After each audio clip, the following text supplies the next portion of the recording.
(2023) election, Ohanaeze reaffirms support for Peter Obi. That's a very good one. Ohanaeze Ndigbo worldwide has reaffirmed his support for the Labour Party LP presidential candidate Peter Obi for the 2023 general election. In a statement made available to journalists in Enugu on Sunday by Dr. Chidozie Alex Ogbonnaya, National Publicity Secretary of Ohanaeze Ndigbo, said the resolve of Ohanaeze Ndigbo worldwide for the 2023 general election is constant, consistent, and very clear, without any form of equivocation whatsoever. In the first place, going by the principles of zoning and rotation of power in Nigeria, which has been in existence since 1999, it is the turn of the southeast of Nigeria to produce the president in 2023. Second, Ohanaeze Ndigbo has canvassed to various eminent persons in Nigeria seeking their support for the presidency to the southeast come 2023. Ohanaeze works in collaboration with the Southern and Middle Belt Leaders Forum, comprising the Afenifere Pandef, Middle Belt leaders, and Ohanaeze Ndigbo, led by an elder statesman, Chief E.K. Clark. The group, in its quest for Nigerian unity, peace, and sustainable national development, has endorsed Mr. Peter Obi as their candidate for the 2023 general election. Therefore, on the South and Middle Belt Forum endorsement will stand most irrevocably. On the other hand, Ohanaeze took a commodity to the market and the world is clamoring for it. We are rather very excited, happy, and fulfilled that Nigeria is now in full possession of the commodity. The President General of Ohanaeze Ndigbo worldwide, Ambassador Professor George Obiozor, explained that Obi has filled what could have been a very sad gap, adding that Obi represents the Nigerian conscience, moral probity, generational hope, redemption, epiphany, and above all, the Igbo collective unconscious. 5. The philosophy of Ohanaeze Ndigbo worldwide finds a cogent expression in the symbol of Nigeria unity and beacon of hope as epitomized by Mr. Peter Obi. It needs to be added that the Ohanaeze support for Obi is not only based on equity and justice, but also on merit, competence, track record of accomplishment, and the veritable ideas that Obi espouses for a better Nigeria. He said, a lot has been said that the Labour Party, especially as it concerns Obi, has no structure. It needs to be pointed out that the Obi movement is a massive destructive reaction against the deplorable Nigeria pathologies. People use the Obi phenomenon to express dissatisfaction with the status quo. It is a revolt against injustice, poverty, unemployment, corruption, and all forms of vicious circles that have become the trademark of Nigeria. In other words, every revolution is a structural change.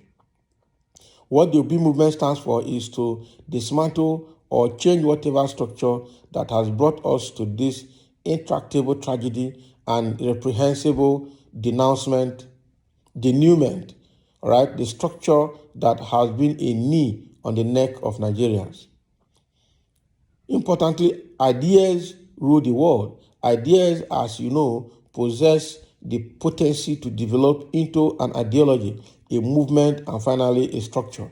Lastly, the impotent debate on the structure has been overwhelmed and wrested by the rest events in Nigeria. 7. On the double endorsement by the Afenifere, one faction to Obi and the other faction to Tinubu, evidently history repeats itself on a daily basis. Even in the kingdom of God, there was a faction. So one represents light, true equity, justice, reasonableness, and a bright future, while the other represents the very opposite. But surely history will always vindicate the just, he said. Wow.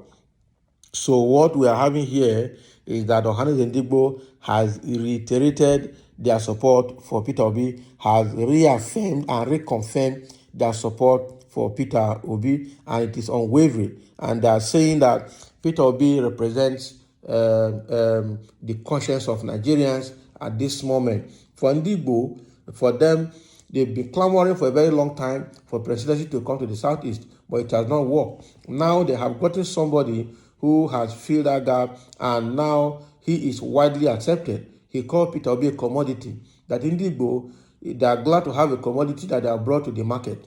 And now entire Nigerians and the world is now owns the commodity. It's not out of the hand of Ndigbo, because the commodity represents the conscience of all Nigerians, and they're happy to have that. So this is the best time that they have to have a candidate coming from the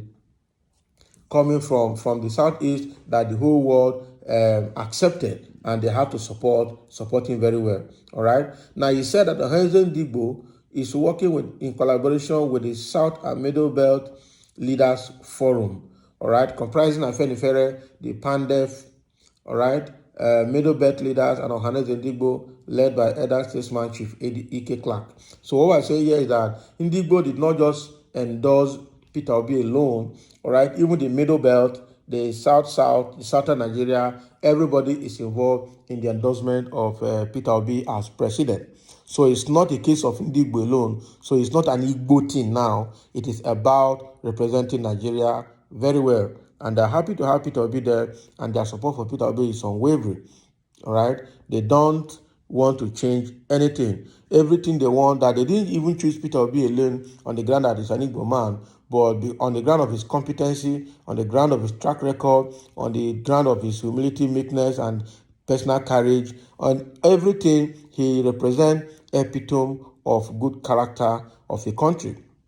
All right? His Nigerian unity is epitomized in him. That is the word. So Peter Obi, he has been chosen by all, and not just only the Ohanaeze Ndigbo. And because of that, nobody can pull him down.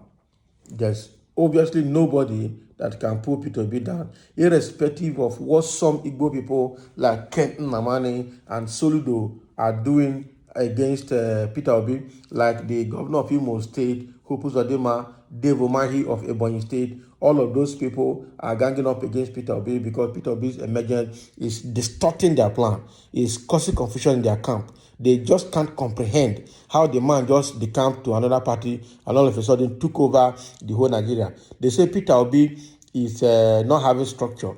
Meanwhile, he is already disorganizing the existing structure of PDP and APC, and they are confused, that disorganized now. They are fighting themselves. They don't even know where to start from. Right? Wike was able to tell us that Peter Obi left PDP because of the injustice and the oppression they gave to him in PDP. Now he has left PDP and is making waves, and PDP has lost that glory. All right? Because instead of them to allow Peter Obi to become presidential candidate in PDP, and that will satisfy the agreement they made to zone the presidency to the south, they refused, and they went and played outside politics or the northern politics, and then they kicked everybody out, and then they gave the ticket to Atiku. Now Atiku is struggling to move on. Atiku is struggling to move on. Now the G5 of the PDP is ready to disorganize everything to the letter, except if they yield to their demands. Right? So this is what we're saying here. Ohanaeze Ndigbo is solidly behind Peter Obi. It means that all the things that all other Igbo governors are doing is inconsequential.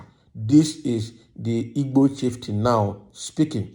All right, this is the Igbo chiefs speaking, the real people of Ndigbo speaking, that they are suddenly behind Peter Obi because he's their son and has come to fill that vacuum that has existed for long, where they said Igbo does not have anybody that is qualified to be president. Somebody has come now, and Nigeria has accepted the person, so there's no excuse anymore. They have to support him. So thank you for listening. This is a very good update from the Ndigbo, and let's have your comment below as well.